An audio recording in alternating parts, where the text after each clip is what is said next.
3 KG সাইজের একটি রুই মাছ আমদানি হয়েছিল। আজকে আমি এই রুই মাছের দই কাতলা পদ রান্না করতে চলেছি। এই একদম ঢাকা দিয়ে দেবেন এবং দেখতে পাবেন কত সুন্দর ফ্লেভার চলে এসেছে। দেখুন এই অবাক হয়ে গেছি যে এত সুন্দর কালার এসছে। গাদার মাছ বলে। তো এখানে পেটিটা ফাটিয়ে দেখেছি যে মাছটা কত সুন্দর লাগছে। তো চলুন বাইটটা রেডি। যাক কলা বাইটটা একটু বড় হয়ে গেছে। তো পেঁয়াজটা নিয়ে দেখি কত। হ্যালো ফ্রেন্ডস, আজকে আমাদের মাছ বাজারে 3 কেজি সাইজের একটি রুই মাছ আমদানি হয়েছিল। তো চলুন সেটা কি ভাবলাম আজ বাই নিয়ে আসি এবং আজকে আমি এই রুই মাছের দই কাতলা পদ রান্না করতে চলেছি। ভাবতে অবাক লাগছে না কি রুই মাছের দই কাতলা? তো অবাক লাগার কিচ্ছু নেই। রেসিপিটা যখন আমি পুরো সম্পূর্ণ কমপ্লিট করব তখনই দেখবেন কত সুন্দর দেখতে লোভনীয় লাগছে। তো মাছটাকে কেটে কুটে রেডি করার পর আমরা চলে এসেছি একদম ফ্রাই প্যানের তাওয়াতে। তো সেখানে আমরা প্রথমে তেল দিয়েছি গরম করতে এবং তার উপরে আমি 4 পিস নিয়েছি। তো আপনারা চাইলে মাছের পরিমাণটা বাড়াতে পারেন, সেই অনুপাতে আপনার রান্নার তেল মশলাটাও সেই অনুপাতে বেড়ে যাবে। তো আমি 4 পিস নিয়েছি, আপনারা চাইলে একটু বেশিও নিতে পারেন। তো মাছগুলি কষে তুলে নেওয়ার পর একটু তেল গরম হয়ে গেলে সবার প্রথমে স্পাইসেসগুলো অ্যাড করে নেবেন।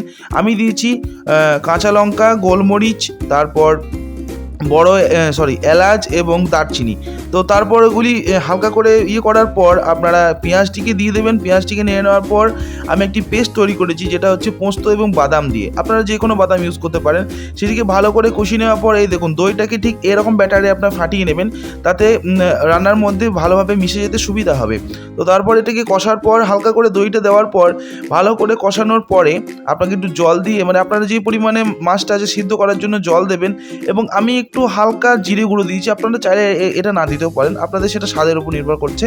তো তারপর মাছগুলিকে দিয়ে ভালো করে জল দিয়ে নাড়িয়ে চাড়িয়ে একদম ঢাকা দিয়ে দেবেন এবং দেখতে পাবেন কত সুন্দর ফ্লেভার চলে এসেছে। দেখুন একদম মাছের কালারটা দেখুন, জাস্ট আমি তো প্রথমেই ঢাকা খুলেই অবাক হয়ে গেছি যে এত সুন্দর কালার এসছে। তো চলুন প্লেটিংটা করে নিই। দেখতে পাবেন আমি রুটি দিয়ে খাচ্ছি, তো আপনারা চাইলে ভাত দিয়েও এটাকে সার্ভ করতে পারেন, কোনো অসুবিধা নেই। তো এখানে দেখতে পাবেন আমি কি পেটি নিয়েছি আর একটি ঘাড়ি নিয়েছি। আমাদের এখানে ঘাড়ি বলে, অনেকজনা গাদার মাছ বলে। তো এখানে পেটিটা ফাটিয়ে দেখেছি যে মাছটা কত সুন্দর লাগছে। তো চলুন বাইটটা রেডি। যাক কলা বাইটটা একটু বড় হয়ে গেছে। তো পেঁয়াজটা নিয়ে দেখি কত সুন্দর লাগছে।